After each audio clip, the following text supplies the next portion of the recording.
Hello, I'm John Grom, and welcome to our 180th Right and Left Discussion Forum. We hold our televised discussions twice monthly to demonstrate the value of civil, productive, open-minded political dialogue. Today, our panel will discuss the controversy of allowing transgender females to compete with cis females. That's a new word for me, CIS. That means you were born that way.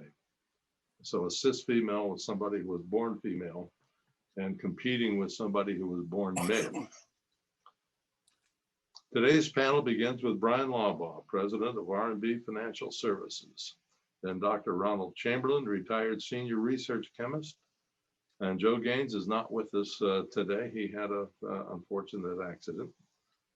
And Patty Haskins, member of the Wadsworth City Council. Bryan, the chief tenet of all sports is fairness. The rule books of every sport are filled with rules and regulations to assure that no competitor has an unfair advantage over another. Do you think that it's fair to allow competitors born with a male body to compete with those born with a female? Well, the short answer is no. I did a lot of reading because I wanted to make sure I was clear on just the different aspects of what the trans community is asking for. There was a study that was done on military personnel that were transitioning, and it was a good study, a lot of data points, and it was determined that even after 2 years of treatment, hormone treatment for trans women, testosterone for trans men, that there still existed a benefit to the men. The women were able to, the women that were transitioning to be men, increase their ability, a little bit when it came to certain metrics that the military uses to determine physical fitness and all that kind of stuff. The men that were transitioning to women maintained and had little effect on body mass, strength, stamina, VO2 max, all the things that athletes look at. So we can't ignore the biology, and this is the science, if you will, and we can't ignore science in this. We can talk around it, and I was amazed at the gymnastics that the different papers would take to justify men competing against women. And that's how I look at it. Now you can put whatever prefix you want in front of male or female. The fact of the matter is a man is biologically has an advantage just from thousands or millions of years of Evolution. The Australian Rugby League, which faced this several years ago because there were men that were transitioning to women, were playing in club teams. They were injuring women because they hit 30% harder. They were 20% faster. Their body mass outstripped the women to the point of, there was no fairness whatsoever. I don't know if you saw that there was a 6'8", 50-year-old man, a trans man, transitioning to woman, that's playing on a JUCO team in California. If you see any pictures. JUCO, you mean junior college? Junior college, yeah, I'm sorry, a junior college in California. There is no question that he's probably a foot taller than everybody else. He's 240 pounds, and he's been transitioning now for 3 or 4 years. He didn't get smaller. He didn't get slower. He didn't, his body mass didn't, he didn't shrink down to the 5'8" or have you ever seen a girls' basketball game? I love girls' basketball. When you have a good sized girl that's 6'2", that's playing post, she owns that floor. You put a 6'8", 50-year-old man that's always wanted to play basketball, but was never good enough to play in his college years or in his high school years, he's going to he's going to kill those little girls. And I don't want to take anything away from the athleticism of females. I mean, it's just not safe. I cannot see, this has, they've taken the argument out of equality. That's why we have women's leagues and men's leagues. And I've said this before, the women's team that won the world championship played a prep school in California, an all-boy prep school of 11th and 12th graders. And those boys, those young men, beat that women's team. There is a difference. You cannot get around it. The biology says that there's differences between men and women, no matter what prefix you put in front of them. Now, if a trans woman wants to go into gymnastics or ballet, have at it, because women kill men in those sports. Because biologically, you look at all the gymnasts. They're small, they're packed, they're fast, and men just don't compete that well on those particular areas. So I'm a firm no when it comes to this, for safety reasons, for fairness reasons. As a parent, I had 2 kids that vaulted on a state level, and there wasn't a girl that was competing on a state level that would have made it to the boys Division I competition. If a girl can do her grade, so if you have a 12th grade girl, if she can do 12 feet, she's really doing well. If she does 13, she's gonna win. You take a boy, and if he's doing 12 foot, he's not even gonna make it. They've got to do 15, 16 feet. Actually, this year, the Division I state champ did 16.3, and the girls were at 12. So you cannot ignore biology when it comes to this. And I just feel it's not fair. My heart goes out to these people. Maybe a solution is have a trans league, have the trans women compete against other trans women. But I just can't see myself, getting around this issue with, even that, they talk about the transitioning, the time it takes to transition. They're showing that, they're not making them slower, smaller. Body mass index is not, diminishing. And it's just, from safety, from fairness, I just can't see and get behind men competing against women, no matter what prefix you put before, men or women. Yeah, Ron, in your research, what did you find out about the effectiveness of testosterone blockers? Do they really work? Let me get into that in a second as part of it. I have to say I'm leaning in my own thinking at this point toward agreeing with Bryan, but I wanted to look up something. I have to realize that I'm prejudiced.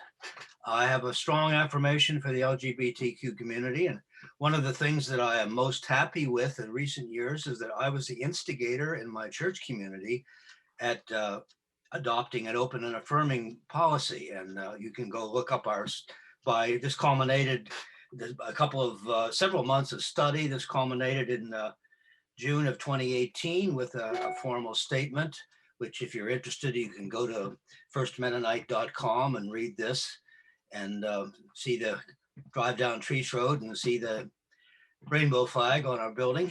And so I wanted to get into it more depth to see what is fair about this. And I started with biology. Now, certainly I haven't, disclaimer, I haven't waded through peer-reviewed journals on this. I've looked at summaries and so forth from reputable causes and places. And any detailed discussion of this is certainly beyond our scope here, and I won't go into that. But there are 3 things that people look at in terms of transgenderism. There's genetics, there's neurobiology, and endocrinology.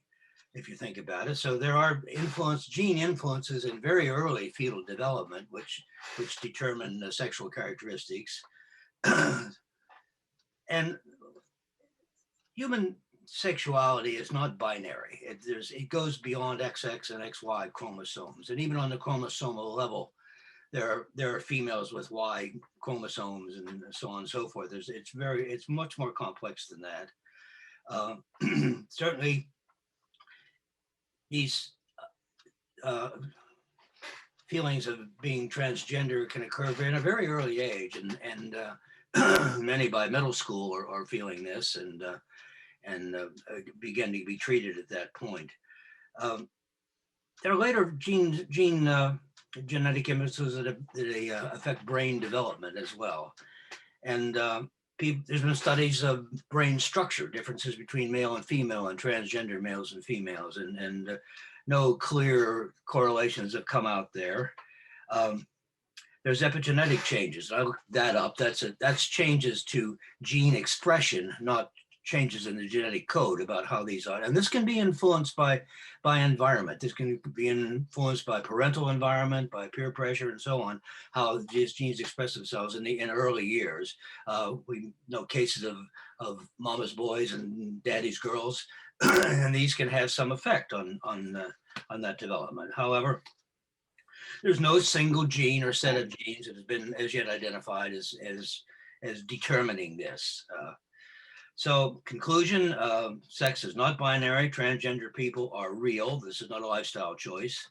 Transgender, and just a quote I liked, transgender humans represent the complexity and diversity that are fundamental features of life, evolution, and nature itself.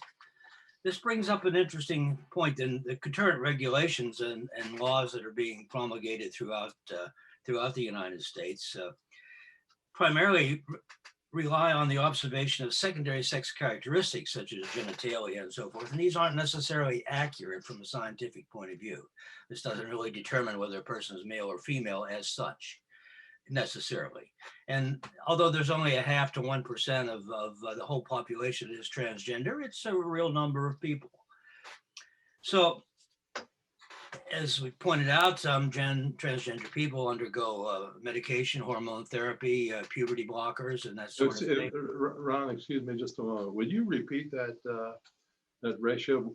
0.5% of the population is trans? 0.5 to 1%. Okay, thank you. Yeah, and those are the numbers I've seen at the present time, anyway. Well, there are two issues, it seems to me, on medicating in a way.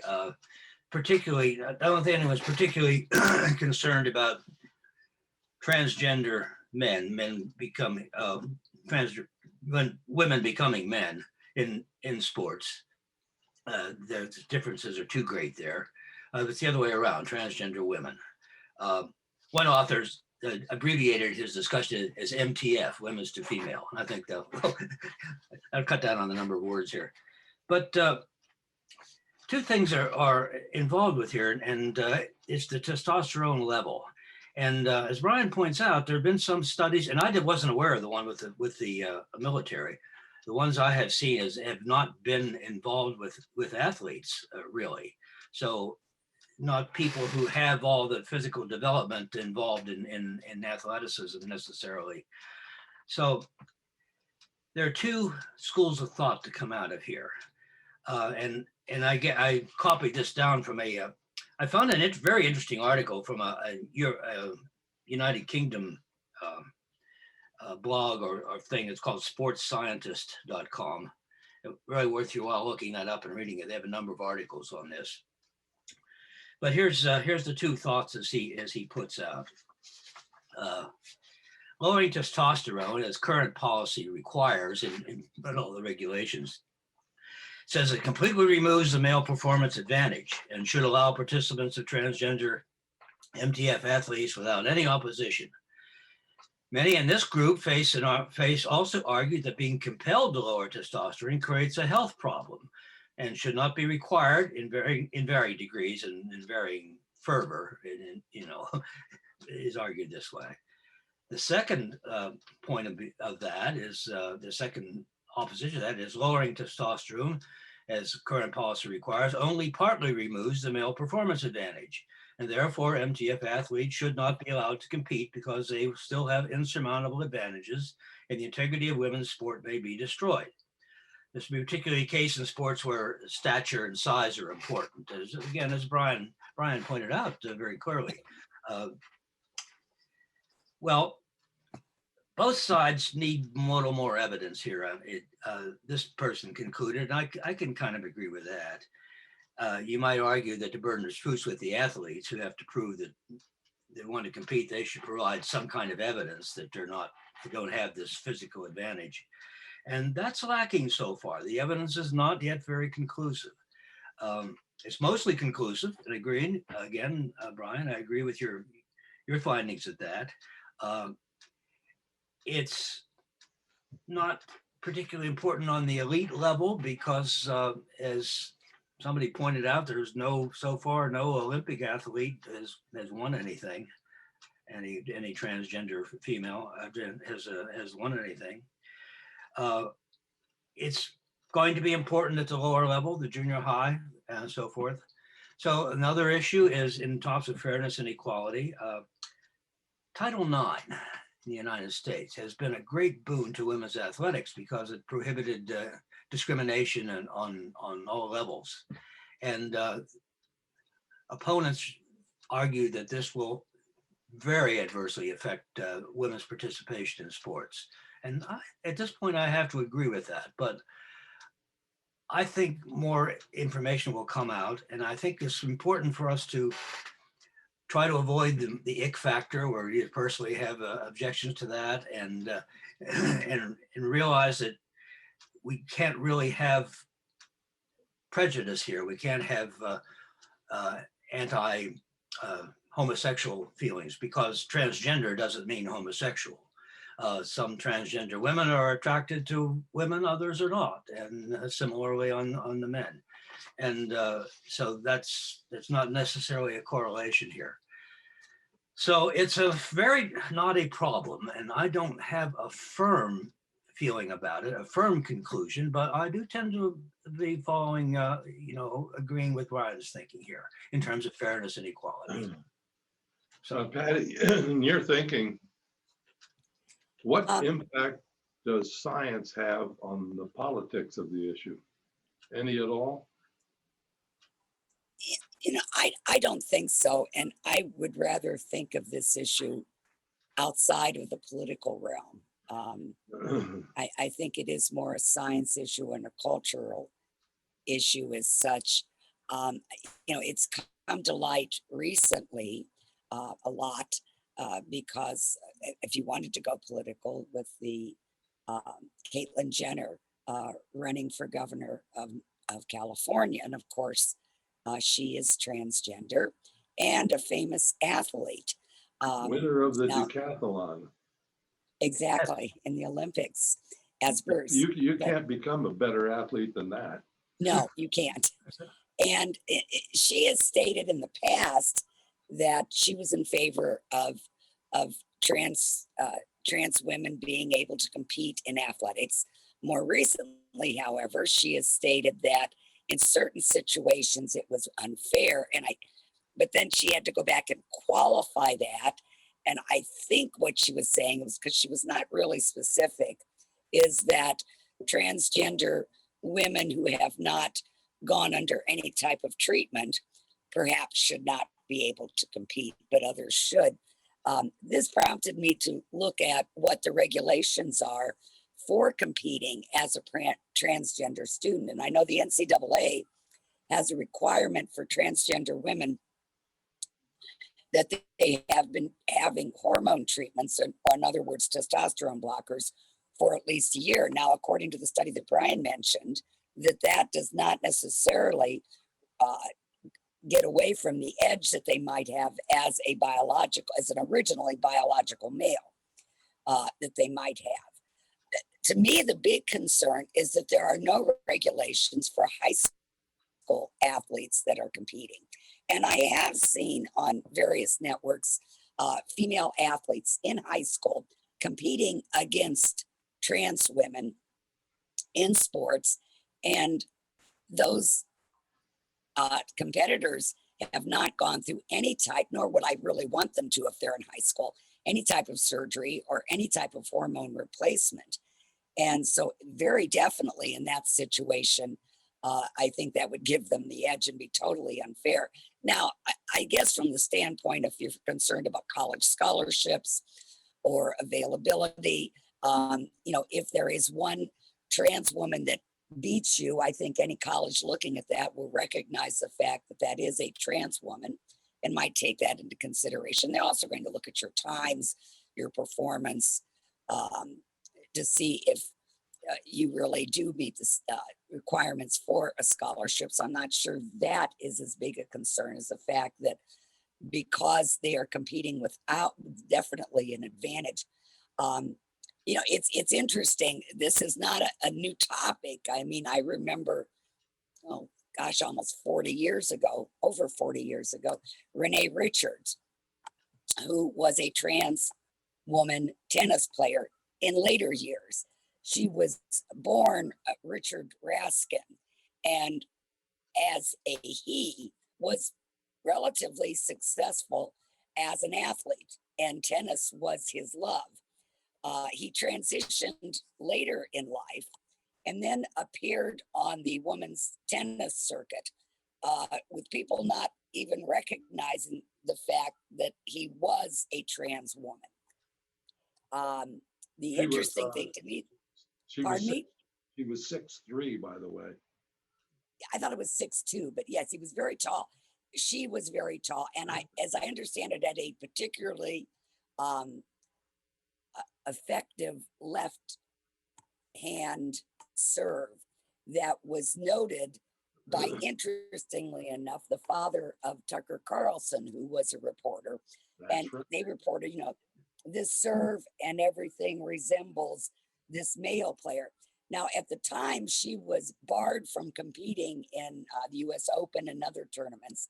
She actually went to court and won the battle, saying that she was permitted to compete as a female athlete, was relatively successful as a doubles partner of Ilya Nastasi. She did get to the finals of one tournament against Virginia Wade, and that was in Virginia Wade's prime, and Virginia Wade did beat her. I did read that in later years, she stated that there was no way that if she had become trans at the age of 22, 24, could any female have competed with her, because she felt that just training methods that were afforded her over the years as a male, as Bryan mentioned, the body mass, the size that she possessed, that she would have been unbeatable at that point, and sort of changed her tune.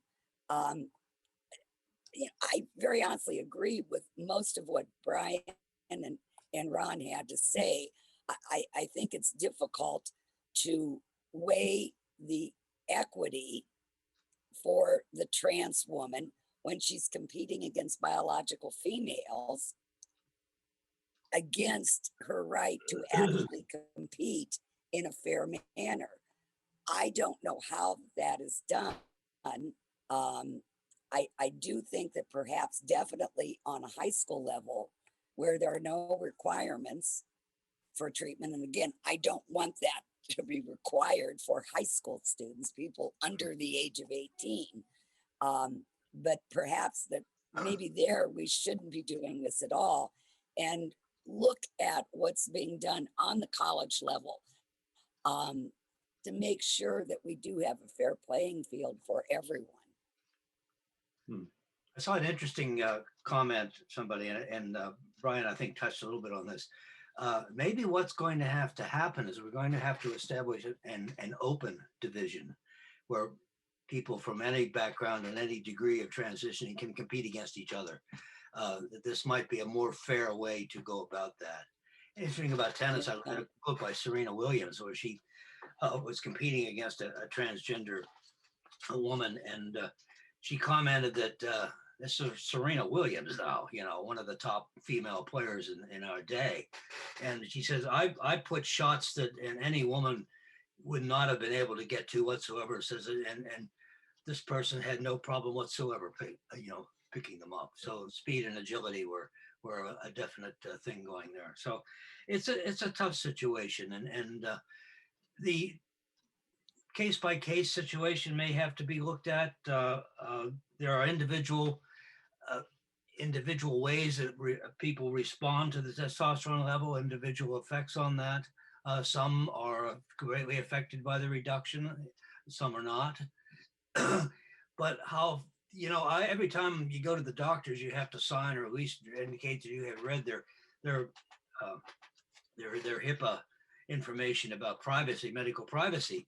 And is this not a question if you have to require a person either to do the therapy or to reveal that they have done the therapy, or to have a note from your doctor that, oh yeah, this person's not transgender or is transgender? There's the idea of gaming the system. Somebody mentioned that I was talking to actually my dentist Tuesday to tell him about the upcoming program. And he says, there are people that go out there and then claim that they are female, and then just in order to, get the prizes. So I don't know that that's a great problem. Yeah, I don't think so. Well, we're just about out of time, and I'm sorry that we didn't get a chance to approach this from a political point of view, because unfortunately that's where all the decisions are going to be made, depending on how many votes are going which way.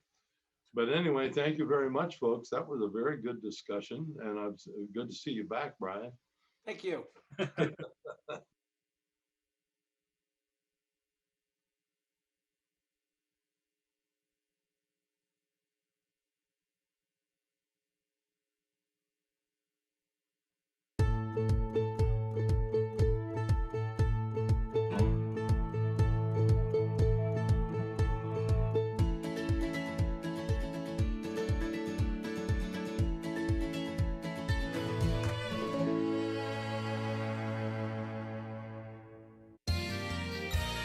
You are watching WCTV, Wadsworth Community Television.